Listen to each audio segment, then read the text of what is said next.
За миний яг өөрийн үндсэн ажилладаг чиглэл маань бол яг дондох химикийн чиглэлээр ажилладаг. За тэр утгаараа бол сүүлийн үед ялангуяа сүүлийн 2-3 жилд бол дандаа цахим мөрөөдө тогтоомтой асуудлууд дээр ажиллаж байна тийм ээ. Цаашлаа ярих юм бол одоо тамхи, электрон тамхи, ахирах структурын сундааны хэрэглээ гэдэг ийм хорт суршилтай холбоотой асуудлууд бас залуужж байна гэсэн тийм одоо судалгааны үзүүлэлтүүд бол гарч байгаа юм аа.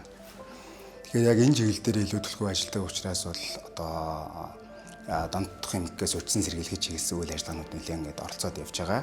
За бидний яг одоо надад ингээд зөвлөгөө авч байгаа нийт масс бол үндсэндээ бол нэг юм 20-с 40 насны хооронд байгаа юм. За 25-аас 35 нас гэдэг бол их ийм зэрэгтэй бүлэг болчиход байгаа байхгүй юу? Энэ дээр ингээд ажиллаж байгаа. Тэгэхээр гэр бүлтэй уулзсан тодорхой хэмжээний мэргэжлээ эзэмшээд орон байрны асуудлыг шийдсэн ингээд сайхан ажил амьдралаа залгуулад тийм ээ сайхан явж байгаа гэр бүл дотор маш их асуудал болгож орж иж байгаа зүйл бол дондох хэмтлийн асуудал бол байдгаа гэж.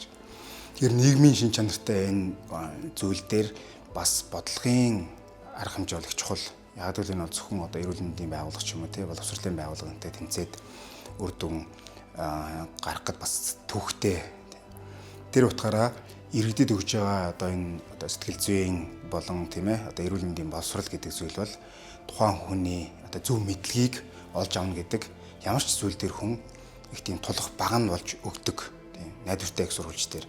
Нөгөө талаасаа гээд дахиад одоо шинэлэг байдлаар харж байгаа зүйлүүд нь хүн өөртөө зуршсан байгаа тэр зуршил эсвэл яг нь тийм хорт зуршилтай холбоотой асуудлууд эмгэг учраас санаагаараа удирдан жолоодох боломжгүй байдаг. Тэрэн дээр заавал хэн нэгний тусламж хэрэгтэй болдог. Нэг хоёрхан удаа уулзаад шийддэг асуудал биш. Тэр амьдралын хэм маягийг өөрчилнө гэдэг маань бол нэг гэр бүлтэй нэг хүнтэй нэлээд удаа ингэж зууралдаж ажиллахаар болдог.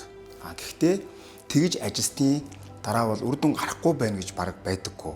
Хэрвээ тухайн хүн хүсээд зориод надад тусламж хэрэгтэй байна гэд мэргэжлийн хүнтэй хамтраад ажиллахад бол маш сайн үр дүн гарах боломж бүрддэг. Үр дүн гараагүй байсан ч тэндээс хүн их юм их сурсан байдаг. Тэгэхээр энэ оролдлууд бол олон байх нэг зөв юм аа гэж өөрчлөгдөх. Тэгэхээр баг залуу наснаасаа л аливаа нэг дондох хэмжээг төртнө гэдэг бол их богино хугацаанд тэр асуудалд орно гэж үздэг. Ялангуяа хүний тархийг бол одоо 25 нас хүртлээр хөгждөг гэж үзээд байгаа байхгүй юу? Одоо нас бид хүрдэг. За магадгүй 18 нас гээд одоо нас бид хүрж байгаа ч гэсэн ураг тархины хөгжил бол 25 нас хүртэл үргэлжлэх юм аа гэдэг. Тэгэхээр 13-аас 34 нас гэдэг маань бол үндсэндээ тухайн хүний одоо ийм хэрхэн яаж амьдрах вэ гэдэг яг суурэ тавьж байгаа тэр чухал момент маш олон сонголтуудыг хийх болж байгаа тийм ээ.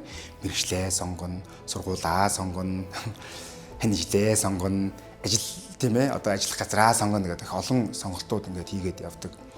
Тэгэхээр бид нар эртнээсээ л ер нь ямар хуу би ер нь хин юм бэ тийм ээ. Миний одоо онцлог давуу тал юу юм бэ гэдгээ бодолцоод анзаараад за тэгээд өөрийгөө судлах их ажил эхэлж байгаа юм л да яг энэ насанд тийм.